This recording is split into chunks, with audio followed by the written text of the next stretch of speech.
Entrepreneurs et futurs entrepreneurs, bienvenue dans cette deuxième émission de la radio qui vous est entièrement consacrée.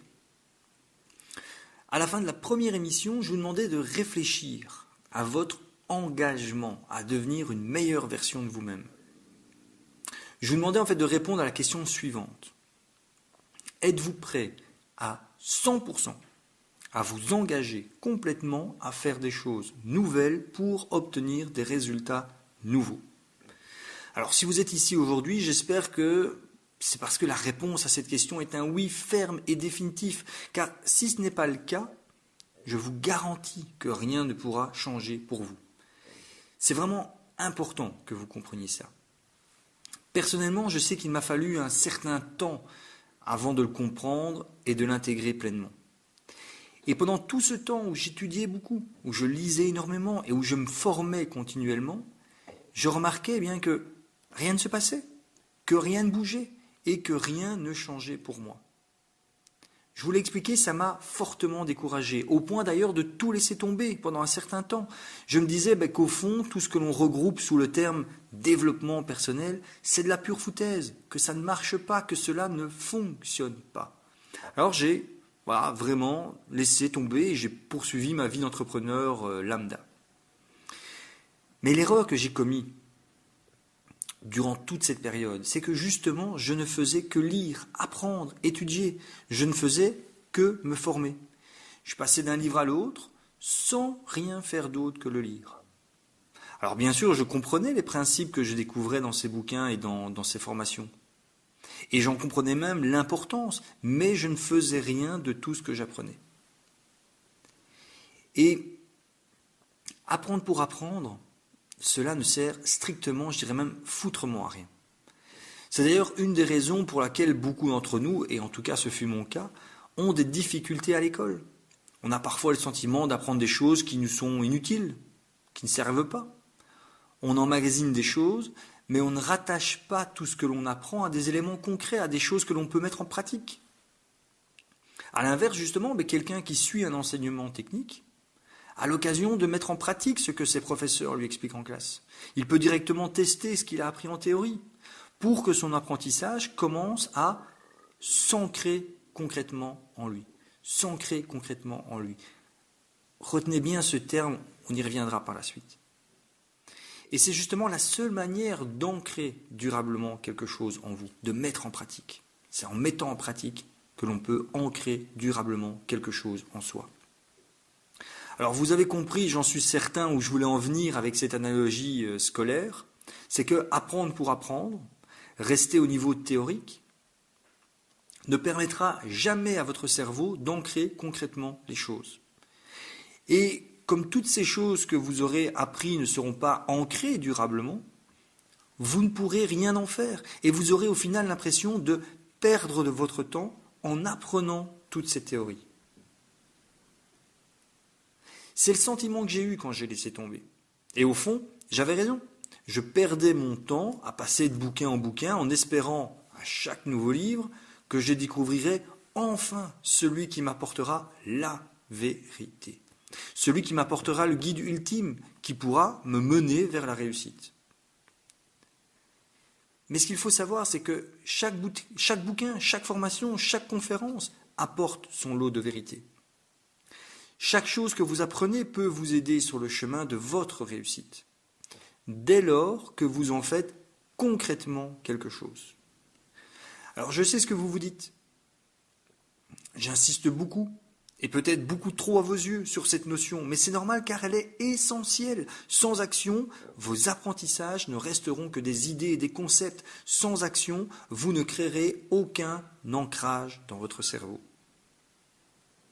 C'est un petit peu comme si vous vous mettiez à lire les meilleurs bouquins de cuisine au monde, écrits par les plus grands chefs, que vous appreniez par cœur toutes les recettes, au point d'ailleurs de ne plus avoir besoin d'ouvrir à nouveau ces livres de recettes, mais que vous ne mettiez jamais la main à la pâte. Est-ce que vous pensez que vous pourriez devenir un excellent cuisinier de cette manière? Alors en théorie, oui. Mais comme on le dit, et moi c'est une phrase qui m'avait fait un petit peu rire quand je l'avais vu passer sur Facebook, Un jour, j'irai en théorie, car en théorie, tout va bien. Mais c'est en théorie. Parce que la vérité, c'est qu'il vaut mieux justement étudier une et une seule recette et essayer de la réaliser encore et encore jusqu'à devenir le meilleur dans cette recette. C'est préférable de faire cela plutôt que de vouloir étudier toutes les recettes, trop de recettes, sans jamais en réaliser une seule et finalement rester un cuistot médiocre dans tout. Dans les prochaines émissions, je vous expliquerai comment j'ai débuté mon changement de vie radical, avant de vous expliquer aussi ce que ce changement de vie m'a déjà apporté de positif et de concret. Mais avant, je tiens vraiment à ce que vous vous engagiez personnellement à entrer en action. Alors je vais vous demander ceci. D'ici quelques minutes, je vais vous proposer 5 actions différentes. Et je vais vous demander de choisir parmi l'une des possibilités, l'une de ces 5 actions. Et je vais vous demander de la faire. Tout simplement, sans réfléchir, sans attendre, sans vous trouver d'excuses. Alors bien sûr, vous pourrez également choisir de les faire toutes ou d'en faire plusieurs sur ces 5. C'est encore mieux, mais ce n'est pas nécessaire. Ce que je souhaite, c'est que vous commenciez à vous entraîner, à vous mettre en action. Et donc plutôt que cela ne reste qu'une résolution, alors ce qui est un premier pas, et c'est celui que je vous ai justement demandé de franchir à la fin de la première émission. Donc plutôt que cela ne reste qu'une résolution, je vous demande vraiment maintenant d'agir concrètement, ici et maintenant. À nouveau, vous allez sûrement vous dire que les choix d'action que je vais vous proposer sont débiles, complètement futiles et inutiles, mais c'est voulu. Car ce que je veux ici, c'est que vous compreniez qu'au début, ce n'est pas tant l'action que l'on fait qui est importante, mais c'est simplement le fait de faire. Trop souvent, on a tendance à se dire « Ah ben je vais faire ça », ou « J'aimerais bien faire ça », ou « Je vais commencer cela », ou « Promis, demain je fais ça ». Et puis finalement, eh bien, on n'en fait rien. On ne fait rien en pensant que cela n'a aucun impact sur nous. Mais posez-vous simplement cette question. Si un ami vous promettez de faire quelque chose, 1 fois, 2 fois, 3 fois, promis Olivier, je te promets, je vais faire ça. Et vous le dites 1 fois, 2 fois, 3 fois, et que 1 fois, 2 fois, 3 fois, il ne respecte pas son engagement.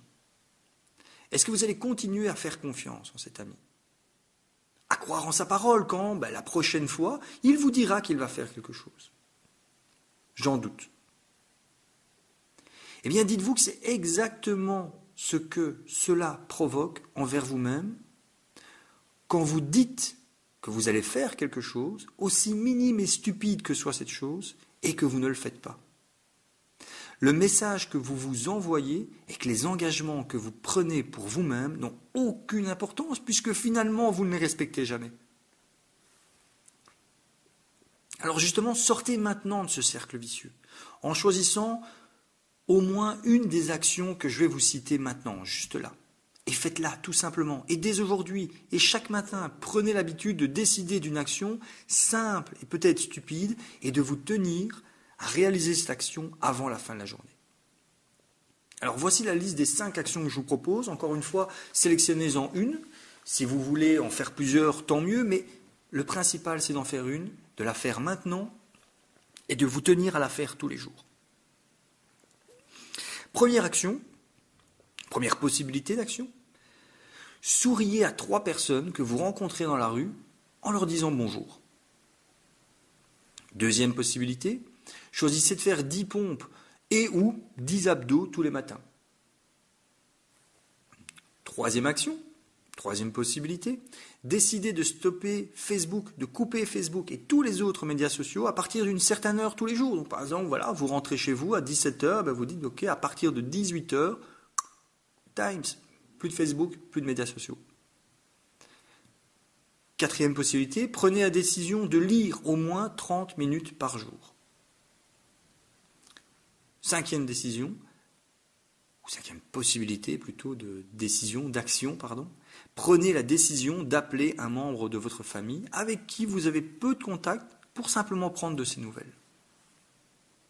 Alors vous voyez, ce sont toutes des actions simples et volontairement éloignées d'un côté professionnel. Parce que ce que je veux avant tout, c'est que vous commenciez à entraîner votre muscle de l'action, pour que celui-ci soit vraiment en pleine forme lorsque je vous demanderai de réaliser des actions plus difficiles et qui seront plus en lien avec votre statut d'entrepreneur ou de futur entrepreneur.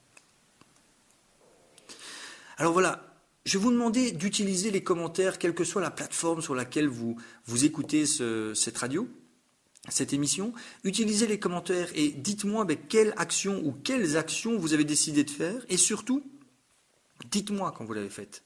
Et tiens, prenez une autre décision dès aujourd'hui, celle de vous abonner à cette radio, encore une fois, quelle que soit la plateforme que vous utilisez, que ce soit SoundCloud, que ce soit via YouTube, que ce soit via Facebook, peu importe.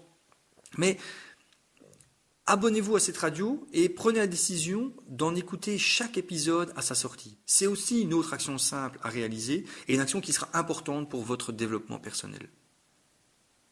Soyez prêts. Soyez sur vos marques et partez. À bientôt pour votre prochaine émission.